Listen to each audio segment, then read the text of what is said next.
What does Finland from the Cold War period have in common with the war in Ukraine in 2024? It's Russia's aim not only to capture Ukraine, but eventually to control Europe, just like the Soviet Union influenced Finland's policies during the Cold War.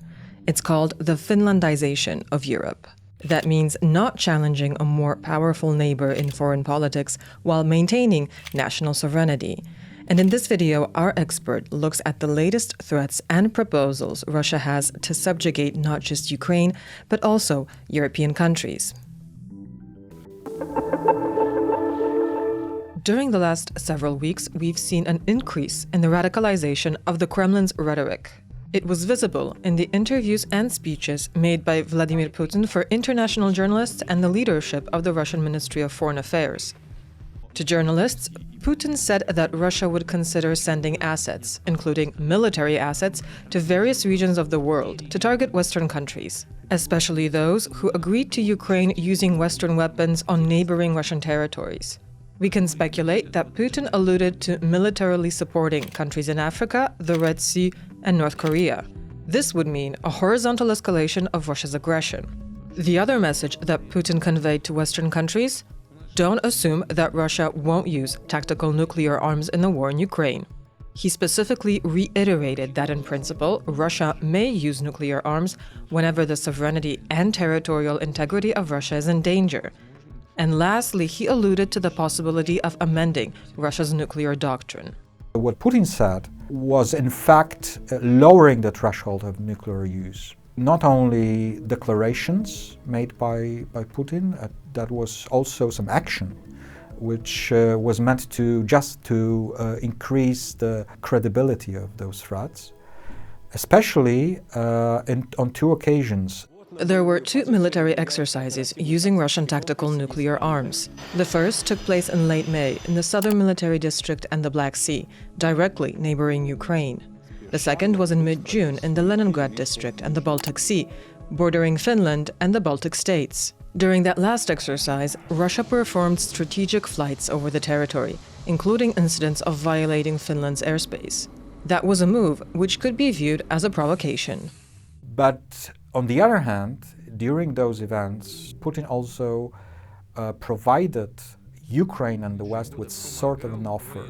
First of all, he said what could be the terms of the conflict resolution in Ukraine. What he said could be divided into two elements.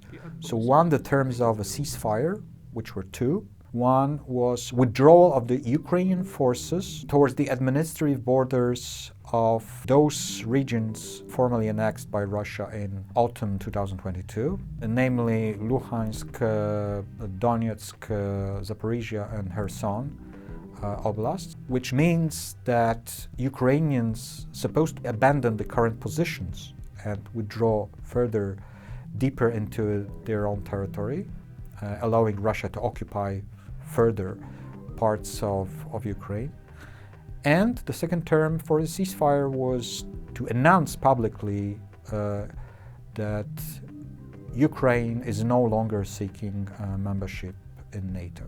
Terms for the resolution of the conflict were more detailed. Russian demands included accepting the annexation of Crimea and 4 other Ukrainian regions, demilitarizing Ukraine, and denazifying it, meaning that Russia would actually control who is defined as radical in Ukraine. All these terms should then be adopted in the form of international legal acts. It's clearly visible that the consequences of these agreements would be devastating for Ukraine. Seriously limiting its sovereignty, its territorial integrity violated, and Russian control, or at least some serious instruments of Russian involvement in not only Ukrainian foreign security but also domestic politics being established. So basically Ukraine would be seriously limited in sovereignty and put under heavy Russian influence. And the lifting sanctions would obviously mean that Russia could fully use its economic potential and financial resources for build-up, very intensive build-up, which is now on the way of its armed forces, preparing this for further confrontation, further conflict with the West. But what is interesting is, beside all of that, Russia and Putin himself suggested elements also related to European security, which was termed Eurasian security. During his speech with the Russian MFA, Putin spoke about the greater Eurasian Partnership. It's a concept that already appeared in Russian narratives in 2015 and 2016. It would involve intensive cooperation and integration in all major economic, energy, transportation, trade, and technology spheres between certain countries. The partnership would be established between Russia and major Asian countries. To this narrative, Putin added a security component based on bilateral and multilateral agreements between these countries. But more interestingly, he extended this offer to European countries, including NATO member states. The catch? These countries would need to sever all ties with the United States: economic, political, and military. Accepting such an offer would effectively mean a breakup of NATO, a serious weakening of the EU, and an effective breakup of transatlantic relations.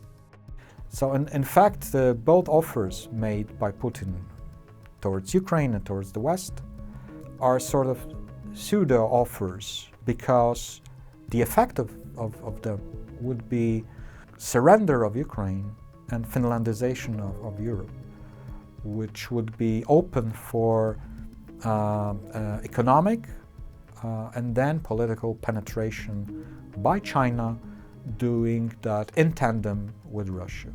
The question is, why would Putin make these threats and offers right now? What would be their political purpose? So first, I think that he's doing that both because of concern, but also with some hope. So the concern is that recently we have witnessed increase of engagement of Western countries for support, including military support, for Ukraine, not decrease of it. We first of all had US supplemental, US package of support for Ukraine, agreed and adopted, $61 billion, which was very important, very crucial in providing Ukraine with ability to fight, at least for the next year. But also several important security agreements have been signed between major Western countries and Ukraine, notably between the US and Ukraine, providing a longer-term scheme of support for Ukraine, and also some limitations for the use of Western weapons, especially longer-range missile systems, by the Ukrainians have been lifted, especially by the US. And now Ukraine is allowed to attack neighboring Russian territories in a response to the Russian attacks. Other changes in the West rhetoric involved statements by French President Emmanuel Macron on direct involvement of Western countries in Ukraine in the form of training missions or border protection. All this suggests that there is a debate in the West about growing engagement in Ukraine in order to secure the stability of the front line. And for Russia, this is a very concerning development. Because it ruins the Russian hopes about quick victory. We can assume that the Russians had the plan that combination of its military pressure on the front line, weakening of Ukrainian sides in the side of lack of enough supplies of ammunition and weaponry from the West, on the one hand, and secondly, the political dynamics in Europe, the war fatigue growing in Europe, would eventually bring Ukraine to its knees by the end of this year, 2024, or at latest early next year. So these hopes were dashed by these recent events, and Russia is very much frustrated. Raising the bars, raising the stakes in the conflict is a way to respond and to increase the risk and deter the other side, meaning the West, in going towards that path. The second element is that still Moscow believes that the political dynamics in a short to mid-term in the West, in Europe and the US, works for them. That we have early parliamentary elections in France, we have a rise of AfD in Germany and other phenomena in Europe that suggests that forces which are more populist, nationalist, but also, if not friendly, then at least pragmatic towards Russia and open for de-escalation and freezing the conflict on Russian terms, are growing in influence. And in the US, there is obviously a possibility, increasing possibility of win of Donald Trump in the elections, which would mean not necessarily a sort of a grand bargain, which Moscow, I believe, partly hopes for with Russia, on Ukraine also. But first of all, it would mean a weakening of the US because of the internal crisis, political crisis, in the wake of the elections. So eventually the US, in Russian eyes, would be focused very much on internal problems and not able to perform effectively its active foreign security policy, including its support for Ukraine, who probably would be, if not totally diminished, then at least limited. That is the hope. The hope is also that this kind of offers would trigger the discussion, critical discussion within the West about the high costs of continuing of the conflict and to necessity to freeze that conflict as soon as possible. There is huge disparity between the approaches between Russia and Ukraine to the possible solution. That would mean dictating basically the terms by Russia to Ukraine to end this conflict soon. This is the hope that debate would eventually lead to a weakening of support for Ukraine, and also the rise of this populist and nationalist forces in Europe would also make them open more to a positive attitude towards China and by proxy also towards Russia. Putin's pseudo-offer of the Eurasian Partnership is also a way of communicating with China. Despite their strategic alignment, both countries are primarily interested in destroying the current Western-led alliance system and weakening its institutions across the globe. However, there are differences between them on the tactical level.